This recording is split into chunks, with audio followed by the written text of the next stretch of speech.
জঙ্গল থেকে আনা পাকা পাকা কোকো ফলগুলো কেটে তার রসালো বীজগুলো আলাদা করে রাখি একটি পাত্রে।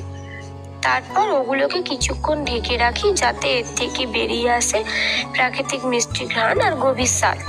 এরপর বীজগুলো ভালো করে ধুয়ে নিয়ে রোদে শুকাতে দিই।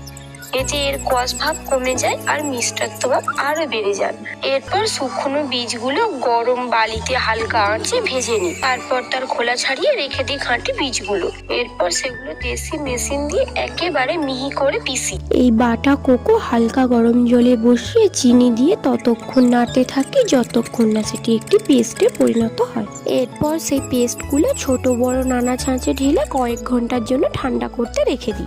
আর এইভাবে তৈরি হয়ে যায় কেমিক্যাল ছাড়া আমাদের প্রাকৃতিক উপাদান সহযোগে দেশি চকলেট। এই চকলেট তৈরির পদ্ধতি যদি আপনাদের ভালো লাগে তাহলে লাইক করবেন, সাবস্ক্রাইব করবেন আর একটি সুন্দর কমেন্ট করতে ভুলে যেও না।